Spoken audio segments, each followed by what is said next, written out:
hand to Dylan. She's here to take us through this afternoon session. Dylan, welcome. And thank you, Dylan from Shift One. Thank you so much. Thank you so much. Thank you, sir. Okay, so we're talking about video marketing, a little bit about Shift One. We're a full-service 360-degree digital marketing agency. We're based out in Bloberg, just because it's where I live. So that's where the company's always close to where the CEO is. We do everything under one roof.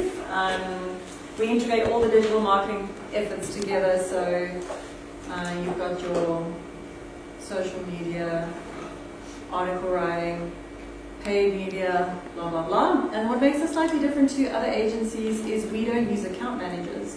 So you deal directly with the experts.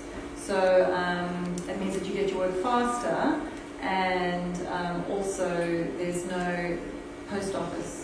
So you don't have to deal with someone who goes away and writes a brief, gives it to traffic, who gives it to the head of the department, who gives it to a person who thinks it's the worst brief they've ever read, and then they have questions, and they go all the way back up the funnel.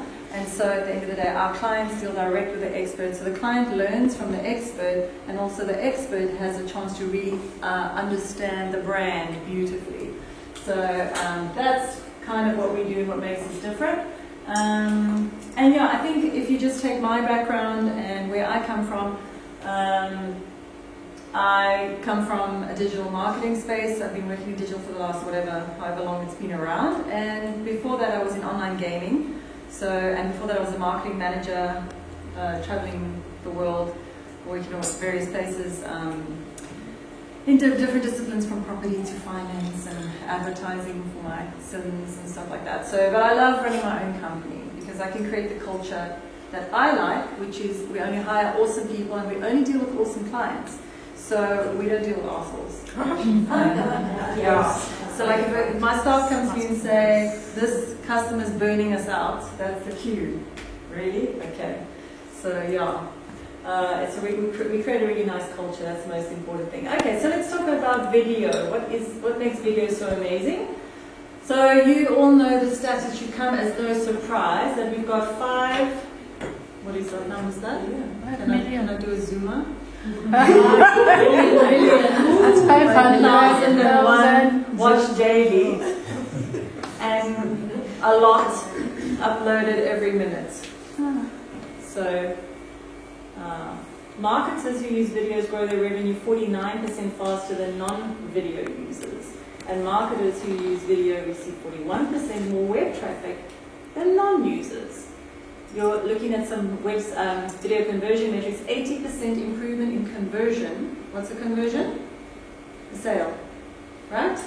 Or somebody filled out a form or somebody watched a video. If they did the action you wanted them to do. So if you want them to do the actions you want them to do, you have to have a video on your landing page or on your home page. How many of you have got video on your landing page or on your home page?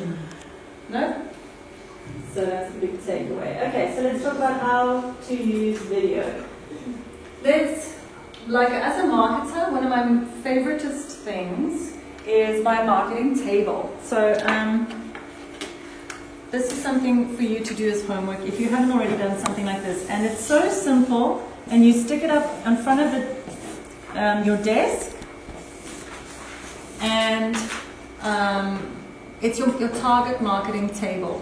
So you just need to know constantly who are your top target markets, and which channels are they on, what platforms, what's the message, how am I trying to reach them, and what's my video strategy. And so I like to ask customers, what's your biggest market? So who's your biggest customer base? You're going to come back and you're going to say, moms with kids. And who's your most profitable?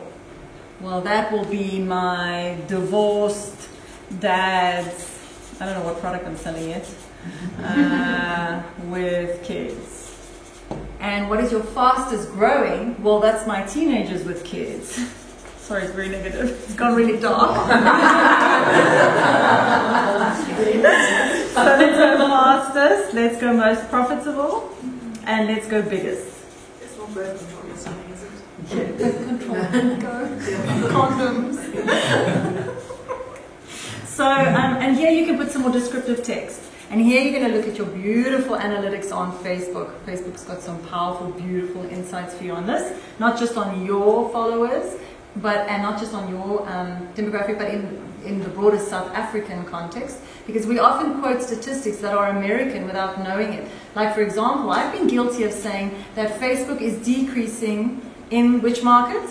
Younger. And increasing which market? Older. But you know that that's actually an American statistic, and when you look at our South African statistics as a nation, not by any specific segment, we're actually growing and massive in the younger market and still quite low in the older market.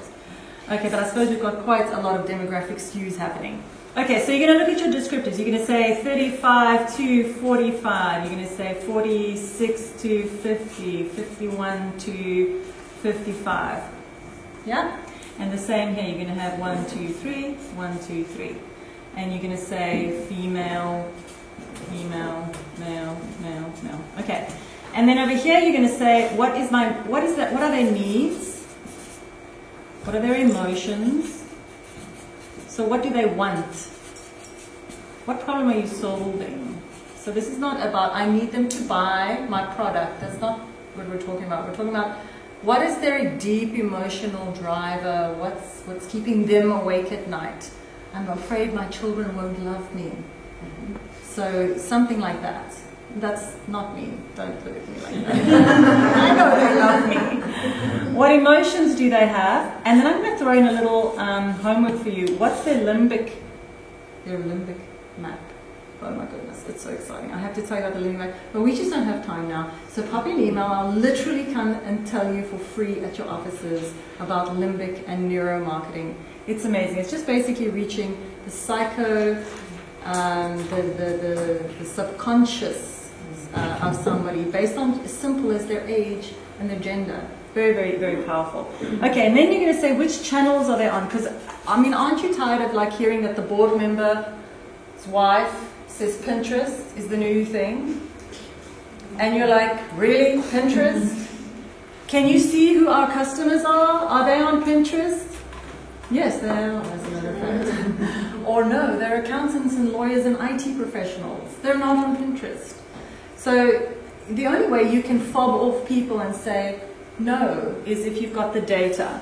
And this is your data here, and this is up on your wall, and you know exactly which channels to use. And this can be digital, this can be social, it can be everything. And then you're going to say who influences them. So who are the people that I'm going to be using for influencer marketing? So if somebody comes to you and says you should be using Dylan Kolstad as an influencer, you know, she's got an amazing Instagram channel that you really should check out. No, really. And she's got the voice of the entrepreneurs, the female entrepreneurs.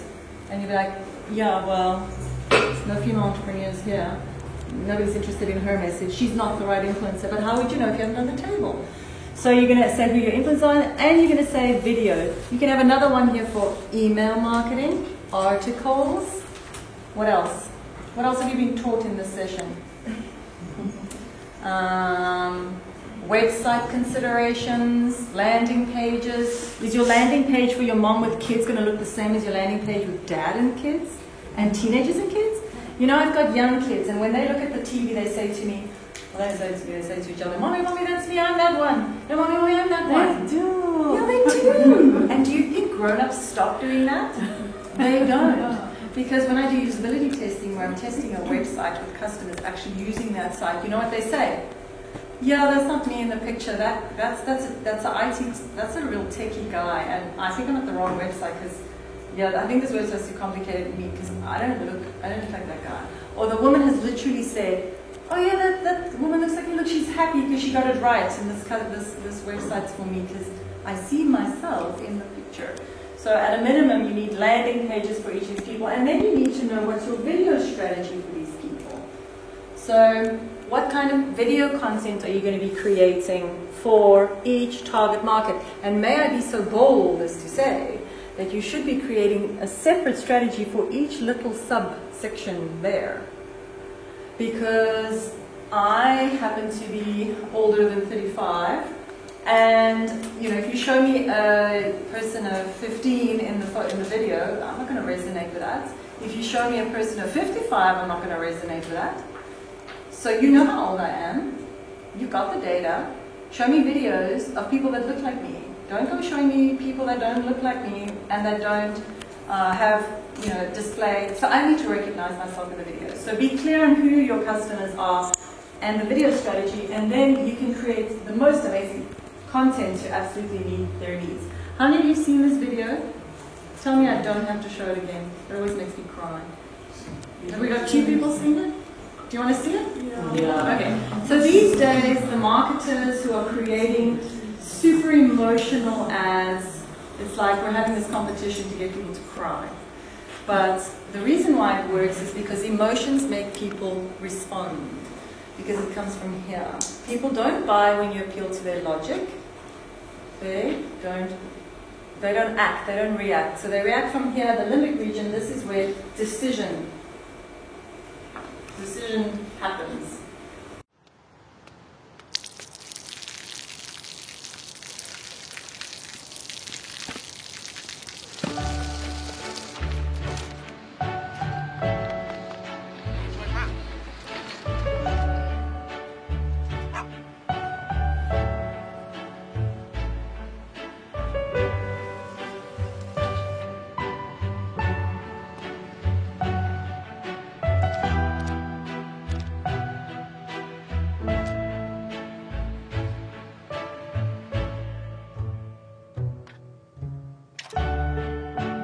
เขาจะได้อะไรถ้าเขาทำแบบนี้ทุกวัน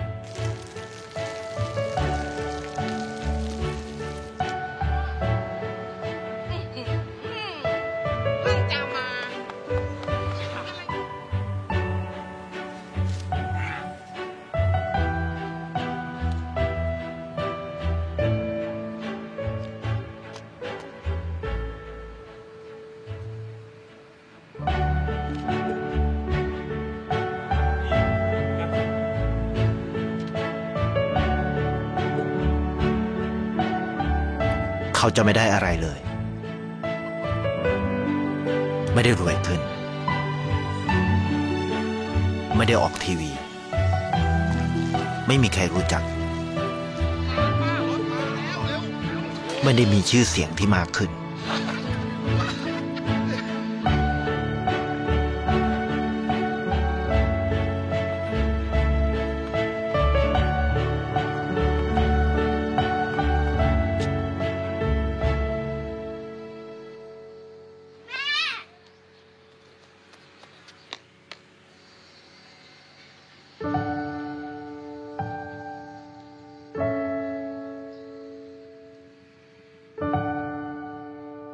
เพราะสิ่งที่เขาได้คือได้แค่ความรู้สึก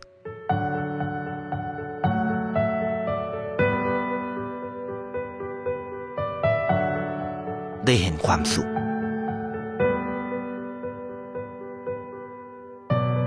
ได้เข้าใจ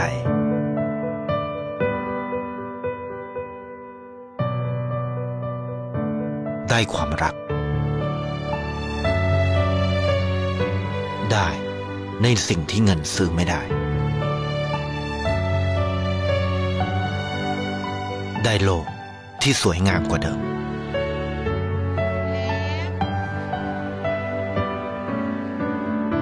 ในชีวิตคุณอะไรคือสิ่งที่คุณต้องการมากที่สุดไทยประกันชีวิตเชื่อในความ If you understand what the deep emotional drivers are of your customers, the need to belong, the need to be loved, normal human emotions, and can you try and work out how your product can just be part of that journey? Everybody needs to be loved.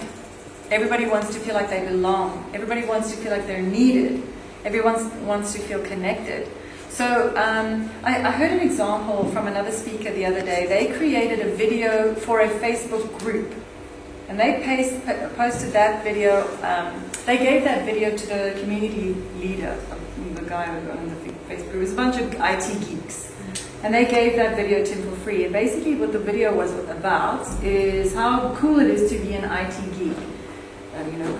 Kudos to the future thinkers and kudos to the amazing this and amazing. You guys are so awesome because you challenge the status quo. And at the end, very subtly, they have their logo. So they basically created a video that they gave to a community and said, here's a video that validates who you are, validates you as a person. And I'm just going to make you feel good as a person with my content so that you don't feel like a misfit and a weirdo. And by the way, it just happens to be our brand. And they got 40,000 Facebook followers in one day. And the video cost them nothing because they used all free editing software and a friend that did the voiceover. So video needs to connect with an emotion, and if you understand who your customers are, and you've really taken some time to go deep into their needs and like really connect with them and identify what it is that triggers them, you can create an ad that is memorable and that creates an emotional connection with them. Now we've lost my... okay, hold on. Oh, there we are. Can we get the mouse? Mouse.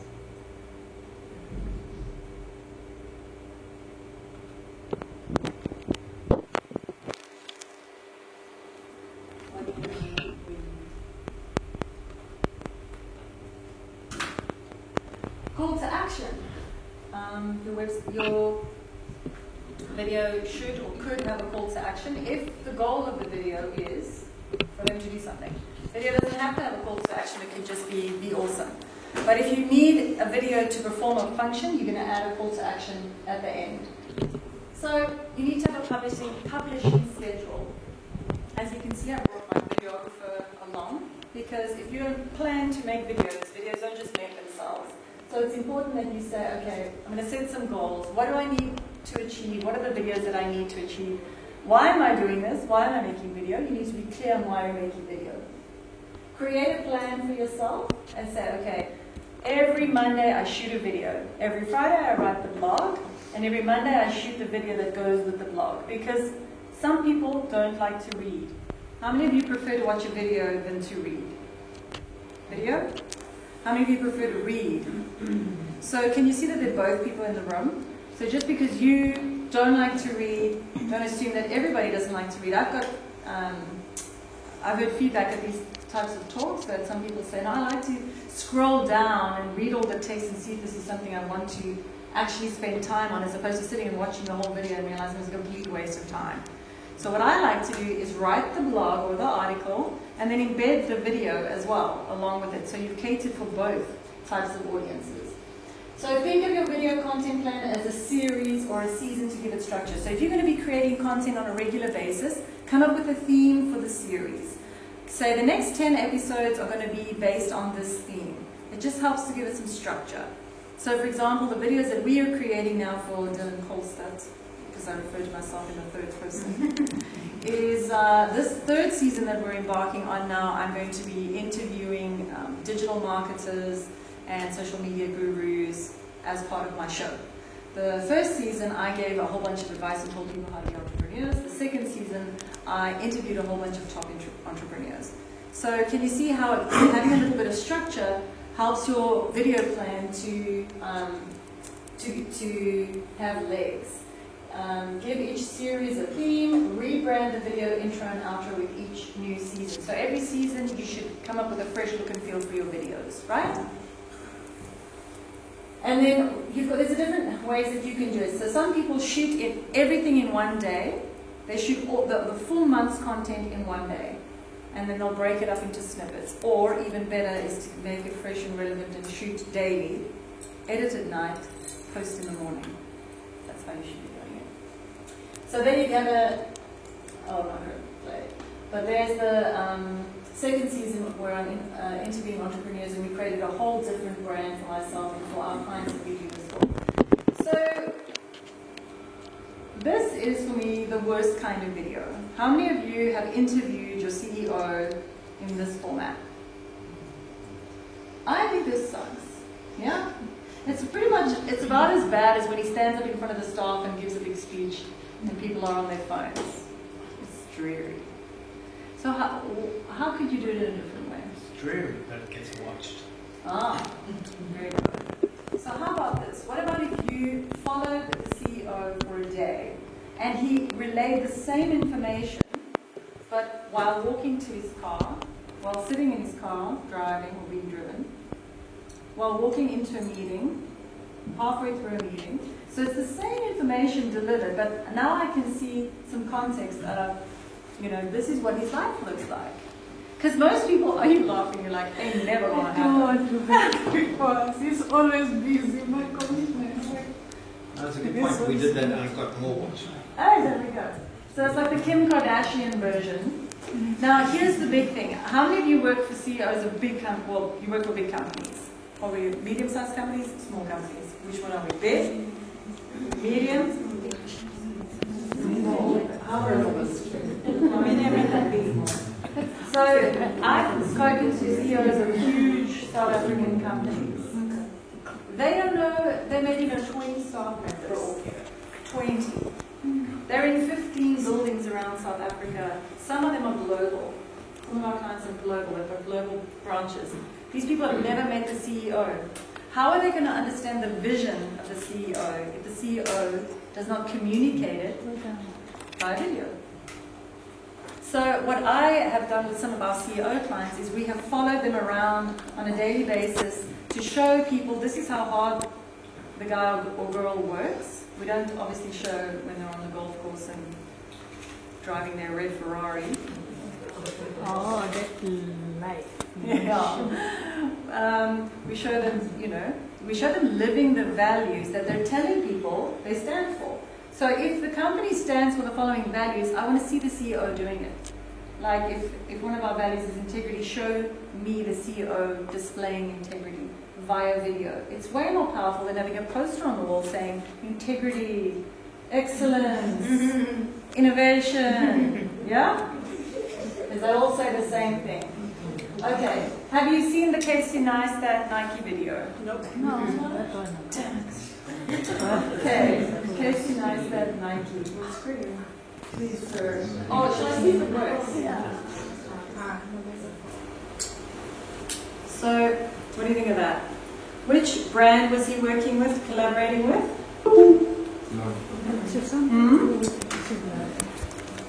Can you remember? Nike. Yeah. Nike. So it was so subtle. It was really incredibly subtle. Do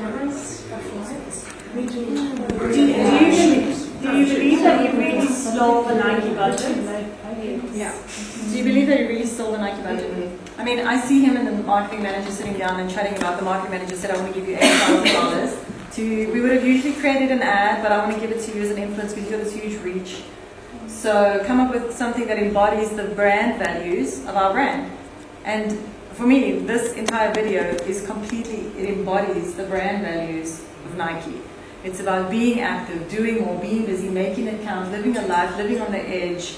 And it's a complete success from a brand collaboration point of view. And the power of it is this piece of asset has lived on for, 5 years later, scoring millions of views for the brand, way longer than an ordinary ad would have. So the power of video is incredible. I'm not going to do this on the next video, it's too painful. But he's done some really incredible collaborations with different brands. And this collaboration is with Samsung. And basically what he's created a video that highlights the creators of content. And this video that he's saying is about how awesome the creators of content are. And so the brand is really secondary and the audience is most important. So it's incredibly important that you understand your audience again and create content that resonates with them and who they are. When you're selecting your thumbnail, you're going to select a thumbnail with this big smiling human face because people like that more than nothing. Make your video short and immediately entertaining. So there you've got some analytics in terms of video length. So 0 to 30 seconds, 30 seconds to 1 minute, and then it just literally tapers off from there. 44 watches, 20 seconds.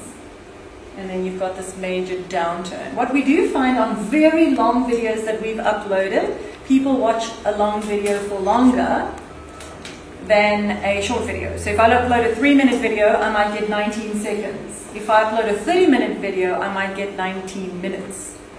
So there's that kind of stretching that happens. Quickly instill a sense of trust. You've got a couple of seconds before you lose the majority of your watchers to communicate the key message and why they should carry on watching you, why should they care. So you have to hit them with the why should you care, and it's got to be entertaining. So, how many of you follow Gary Vee? He's epic. So follow Gary Vee and do what he does. He has got, how many of you have an email subscription or a newsletter base? People signing up to your newsletters? Yeah? Do you send them a welcome video to say, welcome to my emails, this is what it's going to be like? Gary Vee does that. So when you sign up to his newsletter, you get what feels like a very personalized video where he speaks to you and says, hey, it was awesome meeting you. No, I didn't say that. Hey, it's awesome that you signed up to my email. This is what we're going to talk about here. And it's a really personal, really raw video. It's not fancy at all. But isn't that an epic use of video? Have you ever thought about something like that? There's the video. I'm not going to play it now. But that's literally him saying, thank you for signing up. And there he is on the site on the street corner. If you add the word video into your email marketing subject line, you get an increased open rate of, it increases your open rate by 19% and your click-through rate by 65%. Did you all get that? Any of you sending emails out there? Yeah? Anybody want a 20% increase in open rate? 65% increase in conversion click-through rate? Use the word video. And actually then you'll have to include a video. Does your video have to be expensive? How many of you are sitting here thinking, oh, I just don't have the budget for video? Yeah? You're like, I just can't afford it. Yeah? So this is my mother. She's 75. And she's a preacher to a digital audience. So she opens her laptop and she films herself preaching, and then she uploads it to YouTube and gets the link. She posts it out on Twitter, including hashtags. No. She emails her entire email list in the to field, so nobody's in BCC, everybody can see who's there, a full list, all their email addresses. And she posts it out on Facebook. So what's your excuse? So as a marketer, I want to free you from feeling like you are constrained by your own bullshit. Because, have you got a phone? How many of you got a phone? Yeah, right. So then, what's your excuse for not making amazing videos? There are, okay, let me not speak, hold on, I'm recording.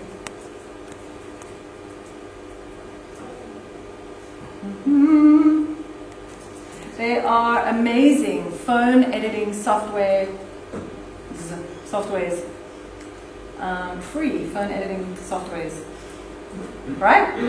So you could be making amazing epic video content on a daily basis and publishing it on your Instagram, on your Facebook, on your stories. People are looking for authenticity. People are tired of super glossy, unbelievable BS. They want real, and they want it to be true. And they don't mind wobbly and shaky, as long as it is real and true. So if you can come up with a way to create real, true videos, and probably the best thing is if it's not you, but it's actually your customers creating it. Have you ever, how many of you post user-generated content on your platforms? So the content created by your customers is already a lot more trustworthy than your content. And content that is shared by, created by one of your followers and shared on your platform is going to have a much higher engagement rate. So how do you grow views and followers? Very, very quickly. Casey Neistat as an example. So these are his numbers. So in March 2015, he started vlogging daily. Every single day he committed to making one video. He would film all day, edit all night, publish the next morning. It was brutal. But look at his exponential growth in followers. When he started, he had 1 million subscribers. So in less than a year, it shot to 8 million. 9 million, and the next week he reached 10 million and 11 million, and he eventually stopped posting daily. He just couldn't handle the pace of it. And if you had a look at this as well, he was posting daily, and his followers have just gone down. Any questions on video marketing? We don't have much time to cover every aspect, but I would like to free you from thinking that you need a huge budget. I would like to free you so that you do start creating content and that you understand the content that your customers want. And then I would say, if you can't create the content, let your users and your customers create the content for you, especially the video content. And all you need to be doing is sharing it. So there, problem solved. Authenticity, tick. Target marketing, tick. And budget, 0, tick. All right. Thank you. Any questions? Yes, sir. Well, thank you for your presentation. I need to check with you. How long is the Nike ad? And for me it looks long. And I need to check with you.